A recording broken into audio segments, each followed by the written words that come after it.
আসসালামু আলাইকুম ওয়ারাহমতুল্লাহি ওবারাকাতুহু। প্রিয় দিনী ভাইরা, আজ আপনারা শুনছেন পবিত্র ঈদুল আজহা উপলক্ষে কুরবানি, ফজিলত ও আমল নামক কিতাবের অডিও ভার্সন, যেটি লিখেছেন হাবিবুল্লাহ মুহাম্মদ ইকবাল এবং সম্পাদনা করেছেন ডক্টর আবু বকর মুহাম্মদ জাকারিয়া। কুরবানি আল্লাহ রাব্বুল আলামিনের পক্ষ থেকে এক বিশেষ অনুগ্রহ, কেননা বান্দাহ কুরবানির মাধ্যমে আল্লাহর নিকটবর্তী হতে পারে।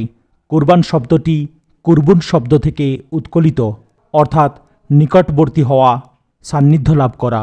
যেহেতু আল্লাহর নৈকট্য লাভ করার মাধ্যম হল কুরবানি, তাই এর নাম কুরবানির ঈদ। এই দিনে ঈদ পালন করা হয়ে থাকে, এজন্য একে কুরবানির ঈদ বলে। এই ঈদের অপর নাম ঈদুল আদহা। আরবি শব্দ আদহা অর্থ কুরবানির পশু। যেহেতু এই দিনে কুরবানির পশু জবেহ করা হয়, তাই একে ঈদুল আদহা বলা হয়। কুরবানির গুরুত্ব। কুরবানি হল ইসলামের একটি শিয়ার বা মহান নিদর্শন।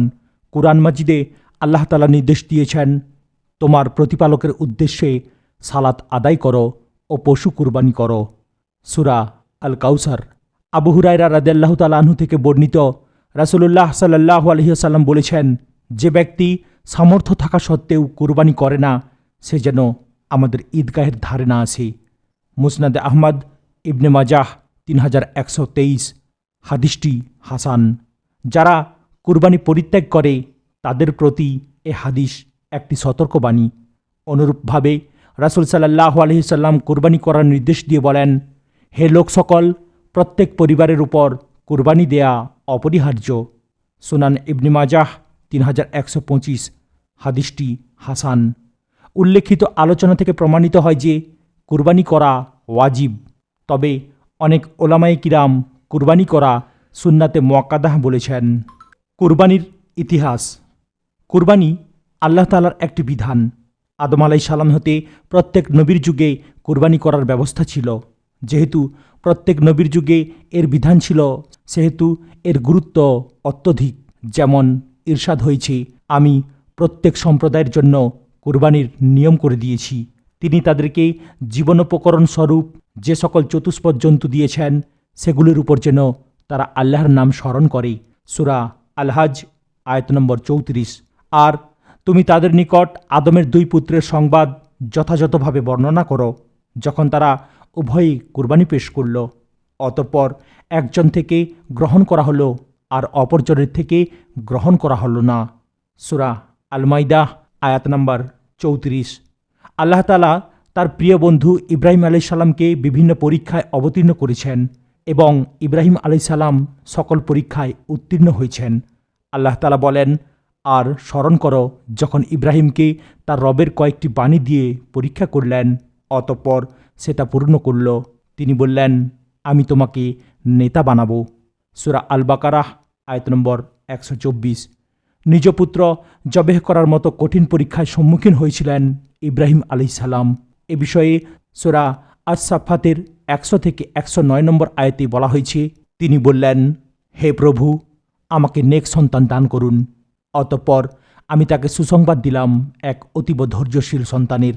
পরে যখন সে সন্তান তার সাথে দৌড়াদৌড়ি করে বেড়ানোর বয়সে পৌঁছল, তখন তিনি অর্থাৎ ইব্রাহিম আলাইহিস সালাম একদিন বললেন, হে বৎস, আমি স্বপ্নে দেখেছি যে আমি আল্লাহর হুকুমে তোমাকে জবেহ করছি।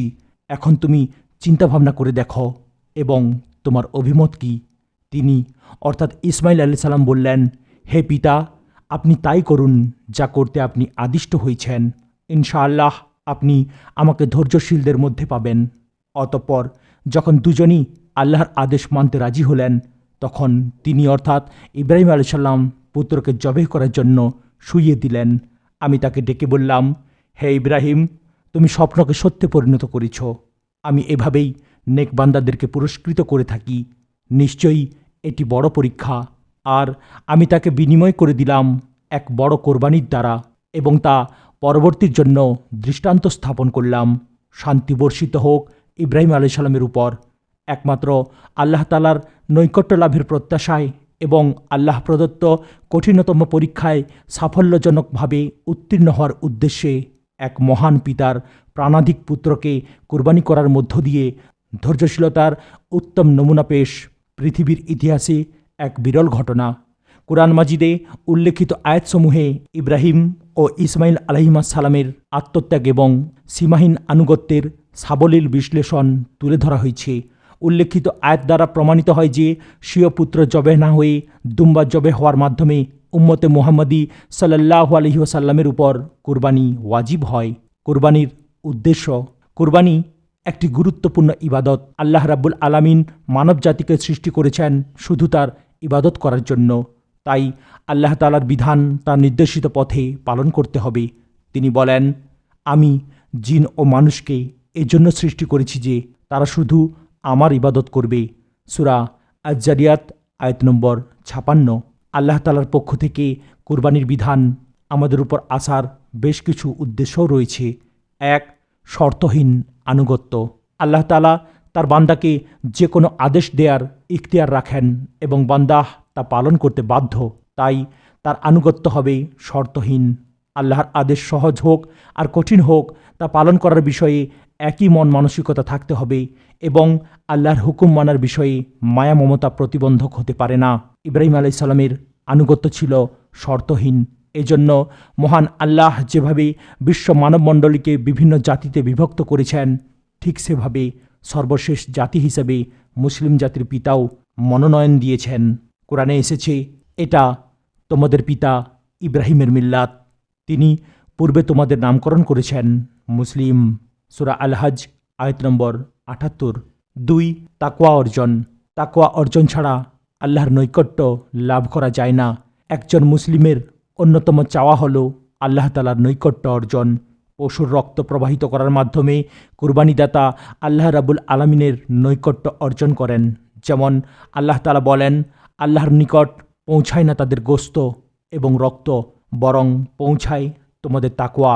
এভাবে তিনি এগুলোকে তোমাদের অধীন করে দিয়েছেন যাতে তোমরা আল্লাহর শ্রেষ্ঠত্ব ঘোষণা করো, এই জন্য যে তিনি তোমাদের পথ প্রদর্শন করেছেন। সুতরাং আপনি সুসংবাদ দিন সৎকর্মপরায়ণদেরকে। সূরা আল হজ আয়াত নম্বর ৩৭। 3. আল্লাহর শ্রেষ্ঠত্ব ঘোষণা করা। প্রত্যেক ইবাদতই আল্লাহর শ্রেষ্ঠত্বের প্রমাণ বহন করে। তাই কুরবানির মাধ্যমে আল্লাহর শ্রেষ্ঠত্ব ঘোষণা করা হয়।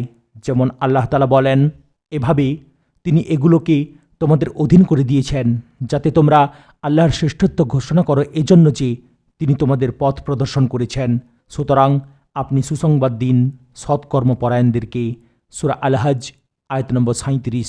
4. ত্যাগ করার মহান পরীক্ষা। কুরবানির অন্যতম উদ্দেশ্য হল ত্যাগ করার মানসিকতা তৈরি করা। আল্লাহর বিধান পালনে জানমালের ত্যাগ স্বীকার করতে হবে। কুরবানির ঈদকে গোশত খাওয়ার অনুষ্ঠানে পরিণত করা নয়, বরং নিজেদের মধ্যকার পশুসুলভ আচরণ ত্যাগ করার জন্য প্রস্তুত থাকতে হবে। নফসের আনুগত্য ত্যাগ করে আল্লাহর একান্ত অনুগত হওয়াই কুরবানির উদ্দেশ্য। আমি তোমাদেরকে অবশ্যই ভয়, দারিদ্র্য, সম্পদ ও জীবনের ক্ষয়ক্ষতি করার মাধ্যমে পরীক্ষা করব। সূরা আল বাকারাহ আয়াত নম্বর ১৫৫। কুরবানির ফজিলত। কুরবানিদাতা কুরবানির পশুর জবাইয়ের মাধ্যমে ইব্রাহিম আলাইহিস সালাম ও শেষ নবী মুহাম্মদ সাল্লাল্লাহু আলাইহি ওয়াসাল্লামের সুন্নাতের বাস্তবায়ন করতে পারে। আল কুরআনে আল্লাহ তাআলা বলেন, আর আমরা মহা কুরবানির বিনিময়ে তাকে মুক্ত করেছি। সূরা আস-সাফফাত আয়াত নম্বর ১০৭। এ আয়াতের তাফসির বিশারদগণ উল্লেখ করেছেন, সকল কুরবানি এ মহা কুরবানির অন্তর্ভুক্ত।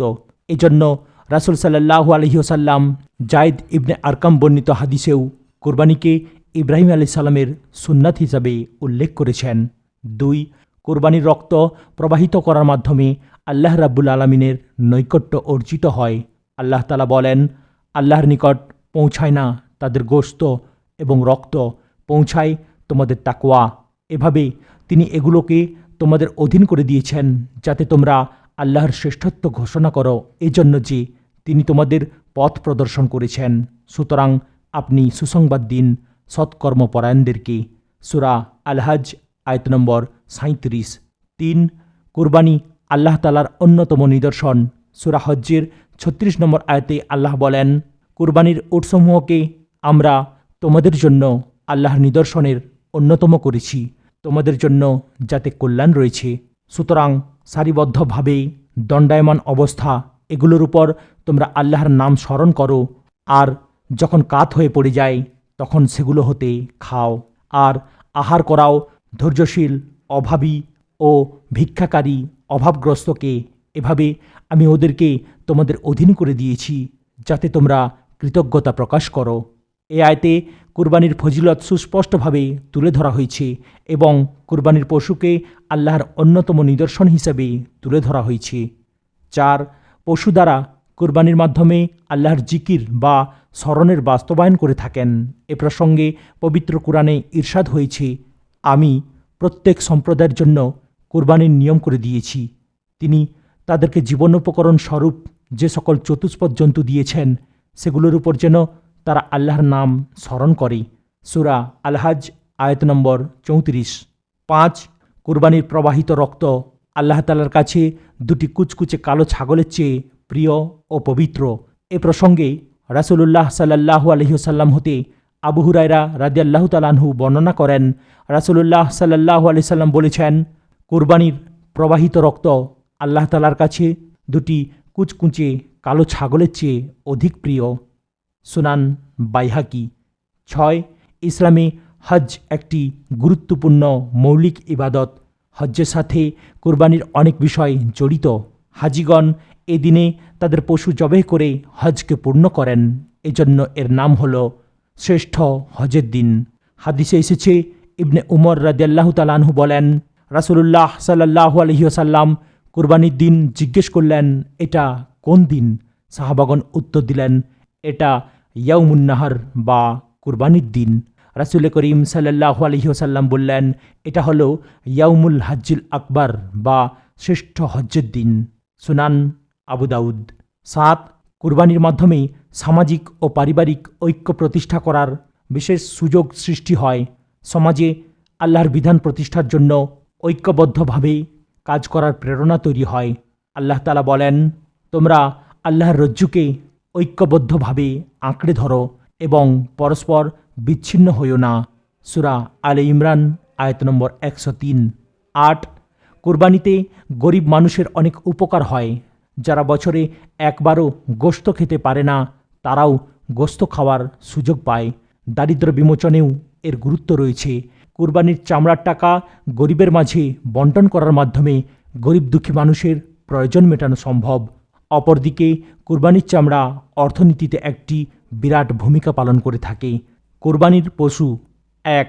কুরবানির পশু উৎসর্গ করা হবে কেবল এক আল্লাহর উদ্দেশ্যে, অন্য কারো জন্য নয়, কেননা কুরবানি হচ্ছে ইবাদত। তিনি বলেন, বলুন, আমার সালাত, আমার কুরবানি, আমার জীবন ও আমার মরণ জগৎসমূহের প্রতিপালক আল্লাহরই উদ্দেশ্যে, তার কোনো শরিক নেই, আর আমি এর জন্যই আদিষ্ট হয়েছি এবং আমি প্রথম মুসলিম। সূরা আল আনআম আয়াত নম্বর 162 এবং 163। 2. আল্লাহ ব্যতীত অন্য কারো নামে কুরবানির পশু উৎসর্গ বা জবেহ করা যাবে না, বরং এ প্রকার কাজ শিরক। এ ব্যাপারে কঠোর শাস্তির বিষয়ে রাসূলুল্লাহ সাল্লাল্লাহু আলাইহি সাল্লাম বলেন, যে ব্যক্তি আল্লাহ ব্যতীত অন্য কারো নামে পশু জবেহ করে আল্লাহ তার উপর লানত করেন। সহিহ মুসলিম। 3. এমন পশু দ্বারা কুরবানি দিতে হবে যা শরীয়ত নির্ধারণ করে দিয়েছে। সেগুলো হলো উট, গরু, মহিষ, ছাগল, ভেড়া, দুম্বা। এগুলোকে কুরআনের ভাষায় বলা হয় বাহিমাতুল আনআম। যেমন ইরশাদ হয়েছে, আমি প্রত্যেক সম্প্রদায়ের জন্য কুরবানির নিয়ম করে দিয়েছি। তিনি তাদেরকে জীবনোপকরণ স্বরূপ যে সকল চতুষ্পদ জন্তু দিয়েছেন সেগুলোর উপর যেন তারা আল্লাহর নাম স্মরণ করে। সূরা আল হাজ আয়াত নম্বর 34। 4. শরিয়তের দৃষ্টিতে কুরবানির পশুর বয়সের দিকটা খেয়াল রাখা জরুরি। উট 5 বছরের হতে হবে, গরু বা মহিষ 2 বছরের হতে হবে, ছাগল, ভেড়া, দুম্বা হতে হবে 1 বছর বয়সের। হাদিসে এসেছে, জাবির রাদিয়াল্লাহু তাআলা আনহু থেকে বর্ণিত, তিনি বলেন, রাসূলুল্লাহ সাল্লাল্লাহু আলাইহি সাল্লাম বলেছেন, তোমরা অবশ্যই মুসিন্না অর্থাৎ নির্দিষ্ট বয়সের পশু কুরবানি করবে, তবে তা তোমাদের জন্য দুষ্কর হলে 6 মাসের মেষ শাবক কুরবানি করতে পারো। মুসলিম 1963। 5. গুণগত দিক দিয়ে উত্তম হল কুরবানির পশু হৃষ্টপুষ্ট, অধিক গোশত সম্পন্ন, নিখুঁত, দেখতে সুন্দর হওয়া। কুরবানির পশু যাবতীয় দোষ ত্রুটি মুক্ত হতে হবে। যেমন হাদিসে এসেছে, বারা রাদিয়াল্লাহু তাআলা আনহু থেকে বর্ণিত, রাসূলুল্লাহ সাল্লাল্লাহু আলাইহি ওয়াসাল্লাম আমাদের মাঝে দাঁড়ালেন আর আমার হাত তার হাতের চেয়েও ছোট। তারপর বললেন, 4 ধরনের পশু যা দিয়ে কুরবানি জায়েজ হবে না। অন্য বর্ণনায় বলা হয়েছে পরিপূর্ণ হবে না। অন্ধ, যার অন্ধত্ব স্পষ্ট; রোগাক্রান্ত, যার রোগ স্পষ্ট; পঙ্গু, যার পঙ্গুত্ব স্পষ্ট; এবং আহত, যার কোনো অঙ্গ ভেঙে গেছে। নাসাইর বর্ণনায় আহত শব্দের স্থলে পাগল উল্লেখ আছে। তিরমিজি 1546, নাসাই 4371। হাদিসটি সহিহ। 6. উট ও গরু মহিষে 7 ভাগে কুরবানি দেয়া যায়। যেমন হাদিসে এসেছে, জাবের ইবনে আবদুল্লাহ থেকে বর্ণিত, রাসূলুল্লাহ সাল্লাল্লাহু আলাইহি সাল্লাম বলেছেন, উট ও গরু দ্বারা 7 জনের পক্ষ থেকে কুরবানি করা বৈধ। ইবনে মাজাহ 3132। 7. মৃত ব্যক্তির পক্ষ হতে কুরবানি করা জায়েজ। প্রকৃতপক্ষে কুরবানির প্রচলন জীবিত ব্যক্তিদের জন্য। যেমন আমরা দেখি, রাসূলুল্লাহ সাল্লাল্লাহু আলাইহি সাল্লাম ও তার সাহাবাগণ নিজেদের পক্ষে কুরবানি করেছেন। অনেকের ধারণা কুরবানি শুধু মৃত ব্যক্তিদের জন্য করা হবে। এ ধারণা মোটেই ঠিক নয়।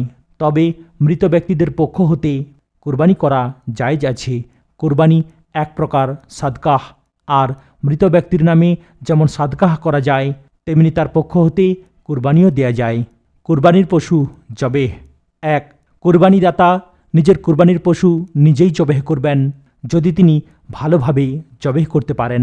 কেননা রাসূলুল্লাহ সাল্লাল্লাহু আলাইহি ওয়াসাল্লাম নিজে জবেহ করেছেন, আর জবেহ করা আল্লাহ তাআলার নৈকট্য অর্জনের একটি মাধ্যম। তাই প্রত্যেকের নিজের কুরবানি নিজে জবেহ করার চেষ্টা করা উচিত। ইমাম বুখারী রাহমাতুল্লাহ আলাইহি বলেছেন, আবু মুসা আশআরী রাদিয়াল্লাহু তাআলা আনহু নিজের মেয়েদের নির্দেশ দিয়েছেন তারা যেন নিজ হাতে নিজেদের কুরবানির পশু জবেহ করেন। ফাথুল বারী 10-21। 2. কুরবানির পশু জবেহ করার দায়িত্ব নিজে না পারলে অন্যকে অর্পণ করা জায়েজ আছে। কেননা সহিহ মুসলিমের হাদিসে এসেছে, রাসূলুল্লাহ সাল্লাল্লাহু আলাইহি সাল্লাম 63টি কুরবানির পশু নিজ হাতে জবেহ করে বাকিগুলো জবেহ করার দায়িত্ব আলী রাদিয়াল্লাহু তাআলা আনহুকে অর্পণ করেছেন। সহিহ মুসলিম 1218। 3. কুরবানির পশু জবেহ করার সময় তার সাথে সুন্দর আচরণ করতে হবে, তাকে আরাম দিতে হবে, যাতে পশু কষ্ট না পায় সেদিকে লক্ষ্য রাখতে হবে। হাদিসে এসেছে, শাদ্দাদ ইবনে আউস রাদিয়াল্লাহু তাআলা আনহু থেকে বর্ণিত, তিনি বলেন, নবী সাল্লাল্লাহু আলাইহি ওয়াসাল্লাম থেকে 2টি বিষয় আমি মুখস্থ করেছি। তিনি বলেছেন, আল্লাহ রাব্বুল আলামিন সকল বিষয়ে সকলের সাথে সুন্দর ও কল্যাণকর আচরণের নির্দেশ দিয়েছেন। অতএব তোমরা যখন হত্যা করবে তখন সুন্দরভাবে করবে, আর যখন জবেহ করবে তখনও তা সুন্দরভাবে করবে। তোমাদের একজন যেন ছুরি ধারালো করে নেয় এবং যা জবেহ করা হবে তাকে যেন প্রশান্তি দেয়। সহিহ মুসলিম হাদিস নম্বর 1955। 4. জবেহ করার সময় তাকবীর ও বিসমিল্লাহ বলা। যেমন হাদিসে এসেছে, জাবের রাদিয়াল্লাহু তাআলা আনহু থেকে বর্ণিত, আর তার কাছে একটি দুম্বা আনা হলো। রাসূলুল্লাহ সাল্লাল্লাহু আলাইহি সাল্লাম নিজ হাতে জবেহ করলেন এবং বললেন, বিসমিল্লাহ ওয়া আল্লাহু আকবার। হে আল্লাহ, এটা আমার পক্ষ থেকে এবং আমার উম্মতের মাঝে যারা কুরবানি করতে পারেনি তাদের পক্ষ থেকে। আবু দাউদ 2810। অন্য হাদিসে এসেছে, আনাস রাদিয়াল্লাহু তাআলা আনহু থেকে বর্ণিত, তিনি বলেন, রাসূলুল্লাহ সাল্লাল্লাহু আলাইহি সাল্লাম 2টি শিংওয়ালা ভেড়া জবেহ করলেন, তখন বিসমিল্লাহ ও আল্লাহু আকবার বললেন। সহিহ বুখারী। 5. জবেহ করার সময় যার পক্ষ থেকে কুরবানি করা হচ্ছে তার নাম উল্লেখ করে দোয়া করা জায়েজ আছে। এভাবে বলা, হে আল্লাহ, তুমি অমুকের পক্ষ থেকে কবুল করে নাও। যেমন হাদিসে এসেছে, আয়েশা রাদিয়াল্লাহু তাআলা আনহা থেকে বর্ণিত, রাসূলুল্লাহ সাল্লাল্লাহু আলাইহি সাল্লাম কুরবানির দুম্বা জবেহ করার সময় বললেন, আল্লাহর নামে, হে আল্লাহ, আপনি মুহাম্মদ ও তার পরিবার পরিজন এবং তার উম্মতের পক্ষ থেকে কবুল করে নিন। মুসলিম 1967। 6. ঈদের সালাত আদায় ও খুতবা শেষ হওয়ার পর পশু জবেহ করা। কেননা হাদিসে এসেছে, জুনদুব রাদিয়াল্লাহু তাআলা আনহু থেকে বর্ণিত, তিনি বলেন, নবী সাল্লাল্লাহু আলাইহি ওয়াসাল্লাম কুরবানির দিন সালাত আদায় করলেন, অতঃপর খুতবা দিলেন, তারপর পশু জবাই করলেন। সহিহ আল বুখারী 985। কুরবানির গোশত। 1। কুরবানির গোশত কুরবানিদাতা ও তার পরিবারের সদস্যরা খেতে পারবে। আল্লাহ রাব্বুল আলামিন বলেন, অতঃপর তোমরা তা থেকে আহার করো এবং দুস্থ অভাবগ্রস্তকে আহার করাও। সূরা আল হজ আয়াত নম্বর 28। 2। উলামায়ে কিরাম বলেছেন, কুরবানির গোশত 3 ভাগ করে 1 ভাগ নিজেরা খাওয়া, 1 ভাগ দরিদ্রদের দান করা ও 1 ভাগ উপহার হিসেবে আত্মীয় স্বজন, বন্ধুবান্ধব ও প্রতিবেশীদের দান করা মুস্তাহাব। 3। কুরবানির গোশত যতদিন ইচ্ছা ততদিন সংরক্ষণ করে খাওয়া যাবে।